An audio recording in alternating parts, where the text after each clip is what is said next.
pour vous présenter quels sont les grands mécanismes de base sur lesquels s'appuie une solution PLM. Donc le premier concept, c'est le concept de référentiel. Toutes les informations sont gérées dans un référentiel unique, de manière sécurisée.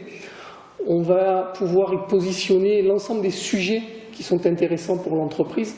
Donc le sujet, ça peut être un produit, ça peut être un procédé de fabrication, ça peut être une ressource de fabrication, ça peut être tout ce que l'entreprise a besoin pour décrire son produit.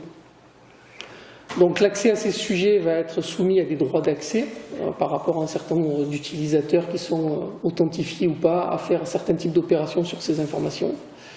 Et ces informations, on va pouvoir les organiser. Donc ils sont typés, on va pouvoir les regrouper par famille.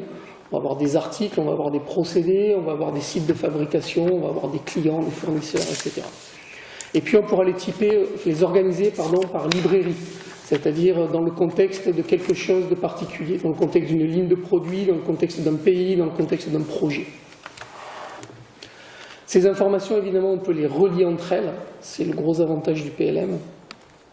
On va pouvoir rechercher ces informations, on va pouvoir gérer ce qu'on appelle la maturité de l'information au travers de cycles de vie, c'est-à-dire l'information est d'abord dans un état draft, puis elle va être en revue, puis elle va être validée.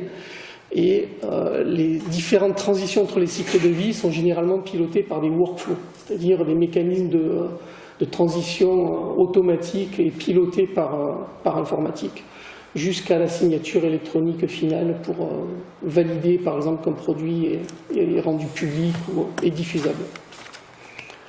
Donc ça donne lieu à un versionning en fait, de l'information qui peut se propager le long du réseau, puisque les informations seront liées entre elles. On imagine que si un ingrédient dans une recette, par exemple, évolue, on va aussi décider de faire évoluer la recette.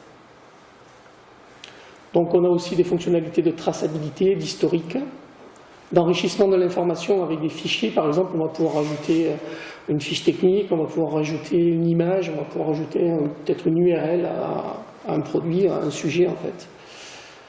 Et puis, on va aussi donner la possibilité à des utilisateurs de visualiser ces informations additionnelles. Donc voilà, brosser rapidement les grands mécanismes fonctionnels sur lesquels s'appuie une solution PLM. Donc ça paraît très séduisant, on peut faire beaucoup de choses avec.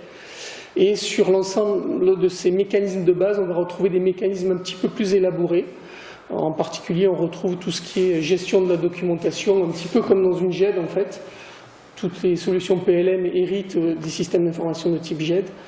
On va trouver le cœur du système PLM, c'est ce qu'on appelle la gestion de configuration et d'effectivité.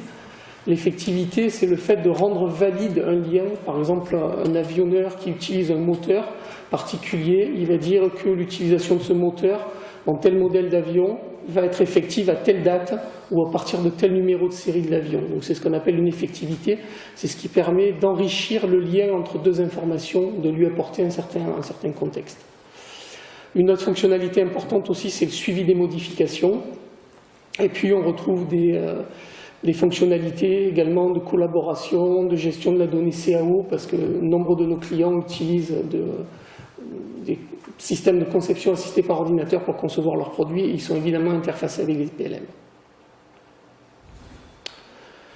Voilà, donc les grandes caractéristiques d'une démarche PLM, ça va être une certaine complexité, une certaine durée, un grand nombre d'acteurs qui viennent de services très différents de l'entreprise, en général un périmètre métier vaste. Un PLM, souvent, quand il arrive dans le paysage applicatif de l'entreprise, il est amené à remplacer un grand nombre d'applications. Et puis, classiquement, une cible applicative de type progiciel. On ne développe pas des PLM à partir de langages de base. Voilà, donc c'est pour ça qu'on considère en fait que la complexité de ce type d'approche fait que ce n'est pas un simple projet informatique, c'est vraiment un programme de transformation de l'entreprise.